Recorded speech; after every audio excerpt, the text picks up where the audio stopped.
को लेके जाओ, मेरे नबी को असरा का दूल्हा बना कर लेके लाओ। और जिब्रील अमीन आए 27वीं शब थी और नबी करीम सल्लल्लाहु अलैहि वसल्लम कहा थे अपनी फूफी उम्मे हानी के घर में आराम फरमा रहे, रात का आखिरी पहर का हिस्सा है। जिब्रील अमीन आते हैं, आके देखते हैं कि नबी करीम सल्लल्लाहु अलैहि वसल्लम सो रहे हैं। अब जगाए तो कैसे जगाए, कि जगाने में बेअदबी हो जाए तो नबी की मामूली बेअदबी भी बड़ी बड़ी गुस्ताखी होती, कश्मकश में है। इतने में जिब्रील अमीन की चमक पैदा हुई। उन्होंने क्या किया, अपनी पेशानी को नबी करीम सल्लल्लाहु अलैहि वसल्लम के तलवे में मलने लगे। नूरानी ठंडक से नबी करीम सल्लल्लाहु अलैहि वसल्लम बेदार हो गए और कहते हैं ए जिब्रील क्या बात है? बोले या रसूलुल्लाह सल्लल्लाहु अलैहि वसल्लम खुदा का बुलावा आया है, असरा का दूल्हा बनकर जाना है। नबी करीम सल्लल्लाहु अलैहि वसल्लम को लेके जाके सीना चाक किया जाता है। नबी करीम सल्लल्लाहु अलैहि वसल्लम के 3 बार सीना चाक किया जाता है। एक बचपने में चाक किया गया था, कहाँ पे? दाई हलीमा के यहाँ। वाकई नबी करीम सल्लल्लाहु अलैहि वसल्लम की वलादत और उनके बारे में बयान दिया था, मैंने बताया कि दाई हलीमा जो है ना, सादिया कबीले में जो है, वहाँ पे नबी करीम सल्लल्लाहु अलैहि वसल्लम का बचपना था, तो वहाँ सीना चाक किया गया था। अल्लाह ने वो फज़ल अता फरमाया कि हम लोगों ने वहाँ वो जगह देख के आए। बिल्कुल पहाड़ी इलाका है, करीब में दाई हलीमा का मकान था और जहाँ सीना चाक किया था कुछ दूरी पे है। लोग जाके आज भी ज़ियारत करते हैं।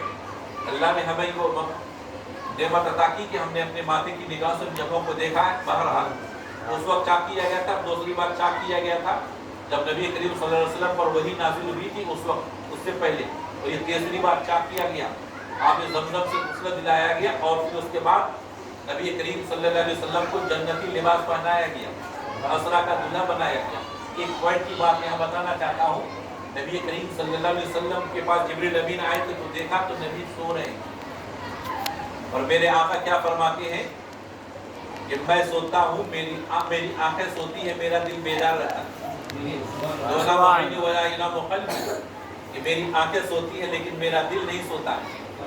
और नबी का दिल हमेशा बेदार रहता है। इसलिए ये वजह है कि मसला ये है कि हम सो जाए तो हमारा वजू टूट जाता है, लेकिन नबी सो जाए तो नबी का वजू टूटता नहीं। नबी बावजू वो सो जाए तो उठ के जाके नमाज पढ़ते हैं। हदीस में है क्यों? इसलिए हम सो जाते तो हमारा दिल भी सोता है, हमारी आंखें भी सोती है, सब सो जाते हैं। लेकिन नबी जब सोता है तो नबी की आंखें सोती है, नबी का दिल बेदार रहता है। या रसूल अल्लाह, आपकी आंखें सोती है लेकिन आपका दिल बेदार रहता है, क्यों? इसलिए कि दिल का ताल्लुक मेरे उम्मतियों से है, न जाने कब कहाँ उतार दे। अगर नबी सो जाए तो कौम सो जाएगी, उम्मत सो जाएगी। तो जब नबी ये फरमाते हैं कि मैं सोता हूँ तो मेरी आंखें सोती है, मेरा दिल बेदार रहता है, तो नबी तो जागे हुए हैं। जिब्रील किनको जगा रहे हैं आप शबे मेराज अपनी पेशानी को नबी के तलवों में मलकर किनको जगा रहे हैं? नबी तो फरमाते हैं मेरी आंखें सोती है, मेरा दिल बेदार रहता है। तो जिब्रील कहते हैं मुसलमानों, ए हारून रशीद, तुम समझते नहीं हो, देखने में ऐसा लगता है कि मैं नबी को बेदार कर रहा हूँ। अरे नबी तो बेदार पहले से हैं, आज मैं नबी को बेदार नहीं कर रहा हूँ, अपनी पेशानी को नबी के तलवों में बंधकर अपने मुकद्दर को जगा रहा हूँ, सुभान अल्लाह, अपनी किस्मत को जगा रहा हूँ। ये किस्मत कहाँ किसी फरिश्ते के मुकद्दर में है कि अपनी पेशानी को नबी के तलवों में बंध ले। आज मुझे ये फख्र हासिल है कि मेरी पेशानी नबी के तलवों से बंध। एक बात। दूसरी बात क्या है कि जगाना ही था, अपनी पेशानी को नबी के हाथ से टच करा देते, जिसमें के किसी हिस्से से भी टच करा देते, ठंडक पहुंच जाती, नबी बेदार हो जाते। लेकिन अपनी पेशानी को नबी के तलवों में मलकर जिब्रील अमीन ने और मकाम बता दी। इंसान का सबसे आला मकाम का पेशानी है, सबसे ऊंची जगह पेशानी है और सबसे नीचे हिस्सा क्या है? तलवा है, उससे नीचे और कुछ नहीं है। जिब्रील अमीन सबसे आला मकाम, सबसे अपना ऊंचा मकाम पेशानी को नबी के तलवों में मलकर बता दिया कि ऐ लोगों, जिब्रील का जहां मकाम खत्म होता है वहां से नबी का मकाम शुरू होता है। सुभान अल्लाह। सिर्फ तलवा में मलना ही नहीं है, दुनिया वालों को नबी का मकाम भी दिखाना है। मैं ये कहना चाहता हूँ, जब जिब्रील अमीन अब नबी को अपने जैसा ना कर सका तो आज का इंसान कैसे कर सकता है? सुभान बहरहाल अल्लाह। जब नबी करीम सल्लल्लाहु अलैहि वसल्लम को बुराक पे सवार करने के लिए देना, तो बुराक की किस्मत को भी आप कुर्बान जाइए। जन्नत में जिब्रील अमीन गए थे, जन्नत को सजा दिया गया था और जन्नत में जाने के बाद बुराक देख रहे थे, बहुत सारे बुराक हैं, सब खुशी से उछल रहे थे। आज नबी की सवारी का मौका मिलेगा। एक बुराक उदास था, काफी उदास, आंसू बहा। उस बुराक के पास जिब्रील अमीन गए कि सब बुराक खुशी में कि आज मुझे नबी की सवारी का मौका मिलेगा, मेरी पीठ पे नबी सवार होंगे, तुम उदास क्यों हो? तो बुराक ने कहा कि मैं उस लायक कहां कि नबी की पीठ की सवारी करूं, नबी मुझको सवारी बनाए, ये इस लायक कहां हूं, इसलिए अपनी महरूमी पे मैं रो रहा हूं। अल्लाह तबारक तआला को ये अदा पसंद आई, इसलिए कि मेरे आका फरमाते हैं मन तवाज़ा लिल्लाहि रफ़अहुल्लाह, जो अल्लाह के लिए आजिज़ी अख्तियार करता है अल्लाह उसके मकाम को बुलंद करता है। ये बुराक आजिज़ी अख्तियार किया। जिब्रील अमीन से अल्लाह ने फरमाया कि ए जिब्रील बुराक से कह दो ये तेरी आजिज़ी पसंद आ गई और तेरे पीठ पे मेरे नबी सवार होंगे और तारीख तक सुबह क़यामत तक तुम वाकई मेराज से मुंसलिक हो जाओगे। वो बुराक लाया जाता है, नबी करीम सल्लल्लाहु अलैहि वसल्लम बुराक पे सवार होने से पहले रुक जाते हैं। जिब्रील अमीन कहते या रसूल अल्लाह आप क्यों रुक गए? मेरे आका को देखिए, मेरे आका अपनी उम्मत को कहां कहां याद करते हैं। जब पैदा हुए तो रब्बे हबली उम्मती, रब्बे हबली उम्मती। आज बुराक पे सवार होने से पहले कहते हैं जिब्रील मुझे आज उम्मती की याद आ गई। आज मैं खुदा के दरबार में जा रहा हूं, मेरे में सवारी है, मेरे गुनहगार उम्मती कल कुल सलात को कैसे सपोर्ट करेंगे, मेरे उम्मती कल कुल सलात कैसे पार करेंगे। मैं अपने उम्मतियों के लिए उदास हूं। अल्लाह तबारक तआला की बारगाह से पैगाम आता है जिब्रील मेरे नबी को कह दो कि कल क़यामत में आपके उम्मती इस तरह से गुजर जाएंगे कि खबर भी ना हो। सुभान अल्लाह। और उम्मतियों के लिए सवारी पर जो है वहां लाया जाएगा। 12 नबी करीम सल्लल्लाहु अलैहि वसल्लम सवार हो जाते हैं और उसके बाद चलने लगते हैं। एक दाएं तरफ से आवाज आती है ए रब मोहम्मद सल्लल्लाहु अलैहि वसल्लम रुक जाइए, मैं आपकी उम्मती की भलाई के लिए कुछ कहने वाला हूँ। मेरे आका तवज्जो नहीं देते हैं, आगे चलते हैं। बाएं तरफ से आवाज आती है कि मोहम्मद सल्लल्लाहु अलैहि वसल्लम रुक जाइए, मैं आपकी उम्मती की भलाई के लिए कुछ कहने वाला हूँ। मेरे आका रुकते नहीं है, आगे जाते बनाव संगार करके एक औरत आती है, कहते रुक जाइए मैं आपकी उम्मती के लिए कुछ कहने वाला हूँ। लेकिन मेरे आका रुकते नहीं है, चलने लगते हैं। चलते चलते मेरे आका जब मदीना मुनव्वरा के करीब से गुजरते हैं, उस वक्त मकाम यसरब था। जिब्रील अमीन कहते या रसूल अल्लाह आप हिजरत करके इसी मकाम पे तशरीफ लाएंगे, आज जो मकाम यसरब है आप इस जगह पर नमाज पढ़ लीजिए। मेरे आका 2 रकात नमाज पढ़ते हैं। वहां से आगे चलते हैं, हजरत रसूल कायनात सल्लल्लाहु अलैहि वसल्लम पूरे सीना की तरफ से गुजरते हैं, पूरी दूर की तरफ से गुजरते हैं, वहां पर हर जगह नमाज पढ़ते हैं। मेरे आका इरशाद फरमाते हैं मैं मूसा अलैहिस्सलाम की कब्र के करीब से गुजरा तो मैंने देखा कि वो अपने कब्र में खड़े होकर नमाज पढ़ रहे थे, वो नमाज पढ़ रहे थे। उसके बाद चलते हैं और जब मस्जिद अक्सा के करीब जाते हैं, मेरे आका इरशाद फरमाते हैं जिब्रील जरा बता दो दाएं तरफ जो आवाज देने वाला था, जो मेरी उम्मती की भलाई की आवाज देने का दावा करता था वो कौन था? बाईं तरफ जो आवाज दे रहा था मेरी उम्मती की भलाई की बात करने का दावा करता था वो कौन था? और वो बनाव संगार करके औरत आई थी कौन थी? मेरे आका से जिब्रील अमीन अर्ज करते हैं या रसूल अल्लाह बेहतर हुआ कि आपने मुतवज्जा ना हुआ। दाएं तरफ जो था वो यहूदियत थी जो आपको आवाज दे रही थी, बाएं तरफ जो है ईसाईयत थी वो आपको आवाज दे रही थी। अगर आप उस तरफ मुतवज्जा होते तो आपकी उम्मत यहूदियत हो जाती, यहूदी बन जाती। अगर आप इस तरफ आवाज देते तो आपकी उम्मत नसरानी बन जाती। और बनाव संगार करके जो औरत आई थी वो दुनिया थी, अगर उसकी तरफ आप मुतवज्जा हो जाते तो आपकी उम्मत दुनियादारी में मुब्तला हो जाती। एक बात मैं बताना चाहता हूँ, आवाज देने वाला क्या क्या दे रहा था? मैं आपकी उम्मत की भलाई की बात करने वाला हूँ। इस तरफ से आवाज देने वाला कौन था? मैं आपकी उम्मत की भलाई की बात करने वाला हूँ। लेकिन एक तरफ यहूदियत थी, एक तरफ नसरानियत थी। इसीलिए मैं बताना चाहता हूँ मेरे आका ने जो फरमाया है हर बुलाने वाला सच्चा नहीं हो सकता है। बुलाने वाले के अकीदे को देखो, बुलाने वाले की बातों को देखो। कोई हक के नाम पर बुराई की तरफ लेके जा सकता है, अकीदा के नाम पर बदअकीदगी की तरफ लेके जा सकता है। इसलिए आज हर नमाज पढ़ने वाला सच्चा मुसलमान नहीं हो सकता है जबकि उसके दिल में जब तक कि मोहम्मद रसूल ना हो। बेशक। उसके बाद रसूल कायनात सल्लल्लाहु अलैहि वसल्लम मस्जिद अक्सा के पास जाते हैं। नबी करीम सल्लल्लाहु अलैहि वसल्लम की बारगाह में पानी पेश किया जाता है, मेरे आका की बारगाह में शराब पेश किया जाता है, लेकिन आपने उसको छोड़ दिया। मेरे आका की बारगाह में दूध पेश किया जाता है, मेरे आका ने आधा गिलास दूध पिया और जिब्रील अमीन को गिलास दे दिया। तो मेरे आका से जिब्रील अमीन कहते या रसूल अल्लाह आपने फितरत को पा ली। बोले क्या मतलब? बोले अगर आप पानी को पीते तो आपकी उम्मत सैलाब में गर्काब हो जाती, अगर आप शराब को पीते तो आपकी उम्मत शराब में डूब जाती, मस्त हो जाती। लेकिन आपने दूध को पिया तो फितरत को आपने पाया।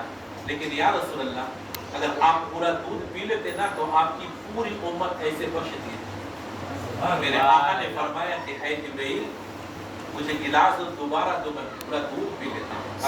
سبحان اللہ سبحان اللہ۔ جبرائیل امین نے کہا یا رسول اللہ جو فیصلہ ہونا تھا ہو گیا، اور واقعی میں نبی کریم صلی اللہ علیہ وسلم سے ایک بار اللہ تبارک تعالیٰ نے فرمایا اے محبوب آپ اگر چاہو تو آپ کی آدھی امت کو میں بلا حساب کتاب کی بخش دیتا ہوں، بلا حساب کتاب کی بخش دیتا ہوں، یہ چاہو تو شفاعت دے۔ پھر اس کے بعد بولا کہ نہیں، بولے اگر چاہو تو تہائی حصہ امت کو بلا حساب کتاب بخش دیتا ہوں، یا چاہو تو شفاعت لو۔ میرے نبی نے کہا یا رسول اللہ میں پروردگار میں شفاعت لیتا ہوں۔ آدھی امت بلا حساب کتاب بخش دیے جاتے، آدھی امت کو جہنم میں چلے جاتے۔ اس لیے میرے رسول نے فرمایا کہ یا پروردگار میں آدھی امت بلا حساب کتاب بخشوانے کے قائل نہیں ہوں، میں تو شفاعت لینا چاہتا ہوں، میں شفاعت کروں گا میری امتیوں کی۔ اور نبی فرماتے ہیں جب تک میرا ایک امتی بھی جہنم میں رہے گا اس وقت تک راضی نہ ہوگا، میں ہر ایک امتی کو شفاعت کر کے جنت میں داخل کروں گا۔ سبحان اللہ۔ اب آئیے میں آپ کو بتانا چاہتا ہوں مسجد اقصی جس کا آج بہت بڑا میٹر چل رہا ہے، مسجد اقصی میں تمام انبیاء کرام حضرت آدم علیہ السلام سے لے کر حضرت عیسیٰ علیہ السلام تک کم و بیش 1,24,000 انبیاء کرام موجود ہیں۔ رسول کائنات صلی اللہ علیہ وسلم تشریف لے کے جاتے ہیں، مصلی امامت خالی ہے، سب پیچھے سب کھڑے ہیں، سب لگا کے کھڑے ہیں۔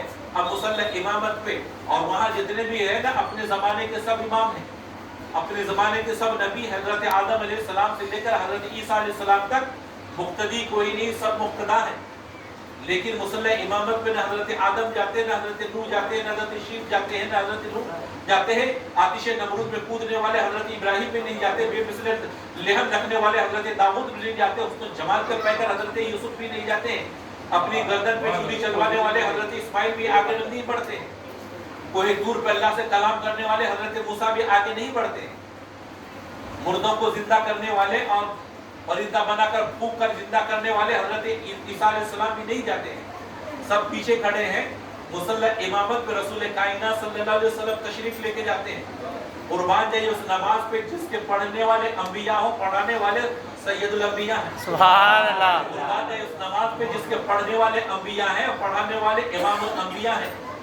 اب سوال یہ ہوتا ہے کہ یہاں حضرت آدم علیہ السلام سے لے کر حضرت عیسیٰ علیہ السلام تک کوئی نبی مصلی امامت پہ نہیں گئے۔ میرے نبی آتے ہیں، سب انتظار میں، نبی آتے ہیں، آنے کے بعد نماز پڑھاتے ہیں، کوئی کیوں نہیں گئے؟ بھائی سب تو اللہ کے نبی ہے، اپنے دور میں سب امامت کرتے تھے، لیکن کوئی بھی کیوں نہیں گئے؟ تو آئیے میں ایک مسئلہ امامت کو بھی سمجھا دیتا ہوں اور پھر دوسرے پوائنٹ کی طرف لے کر جاؤں گا۔ مسئلہ امامت کیا ہے کہ کہیں اگر چند لوگ ہو نا یا 2 آدمی ہو، فکس امام کی بات نہیں، کسی جگہ چلے گئے، 2 آدمی ہے، نماز پڑھانا ہے، امامت کرنا ہے، ان میں سے سب سے پہلے امام کون بنے گا؟ تو بتایا جاتا ہے کہ جن کا علم زیادہ ہو، چند آدمی ہو تو جس کا علم زیادہ ہو وہ امامت کے لیے آگے جائے گا۔ اگر علم سب کے برابر ہو تو بتایا جاتا ہے کہ جن کا تقویٰ پرہیزگاری زیادہ ہو وہ امام آگے بنے گا۔ بولے اگر سب کے اندر تقویٰ پرہیزگاری برابر ہو تو بولے جو حسن و جمال میں زیادہ ہو وہ آپشن ہے، وہ امام کے لیے آگے بڑھے، لیکن سب کے حسن و جمال بھی ایک جیسا ہو تو کون آگے بڑھے گا؟ بولے علم میں بھی برابر، تقویٰ میں بھی برابر، حسن و جمال میں بھی برابر، تو جن کی عمر زیادہ ہو، اب عمر میں اور بھی جو بڑے ہیں وہ امامت کے لیے آگے آئے گا۔ اگر عمر میں بھی سب برابر ہو تب کیا کرے؟ تو بولے جو اقتدار میں، مال و تصرف میں وہ جو زیادہ ہو وہ آگے بڑھے، لیکن اس میں بھی اگر سب برابر ہیں، علم میں بھی سب برابر، عمر میں بھی سب برابر، تقویٰ میں بھی سب برابر، اور حسن و جمال میں بھی سب برابر، اور مال میں بھی اور جاہ و جلال میں بھی سب برابر، تو اب آپس میں فیصلہ کر کے جو چاہے ایک آگے بڑھا دیں۔ اب پوائنٹ سمجھ میں آ گئے نا کہ علم جو سب سے زیادہ علم میں زیادہ ہو وہ امامت کے لیے آگے بڑھے۔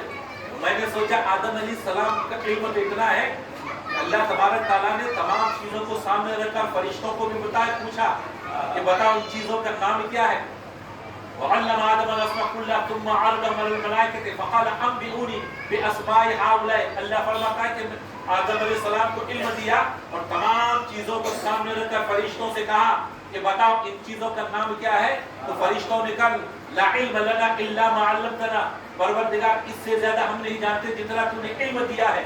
वहीं पर आदम अलैहिस्सलाम से पूछ लिया इन सब चीजों के नाम बताओ, तो आदम अलैहिस्सलाम सिर्फ नाम ही नहीं बताए, उनकी खुसूसियत बताए किस चीज से बनी। और ये है ना, किसी कोई पूछा दे के बताओ ये क्या है, तो हम सब कहेंगे नाम बताओ, बोलेगा एक माइक, बस काफी हो गया। लेकिन कोई कहता माइक है लोहा से बना है, इसके अंदर ये सामान है, ये चीजों से ये बना है, और काम इसका ये है कि आवाज को फैलाता है। तो एक नाम हो बताना, और एक किस चीज से बनी है, और फिर इसका काम क्या है। सवाल सिर्फ आदम अलैहिस्सलाम से किया गया था कि इन सब चीजों के नाम बताओ। आदम अलैहिस्सलाम सिर्फ नाम नहीं बताए, नाम के साथ किस चीज से बनी है और इसका फायदा क्या है। तो आदम अलैहिस्सलाम का इल्म ये है। और तफसीरों में आता है कि आदम अलैहिस्सलाम 7 लाख ज़बान को जानते थे, ज़बान को जानते थे, 7 लाख ज़बान को जानते थे। तो हमने सोचा कि इल्म में हजरत आदम अलैहिस्सलाम इतने हैं, तो आदम अलैहिस्सलाम मुसल्ले इमामत पे आगे आएंगे कि इतने में वो बात याद आती है कि तुम आदम अलैहिस्सलाम के इल्म को देख रहे हो।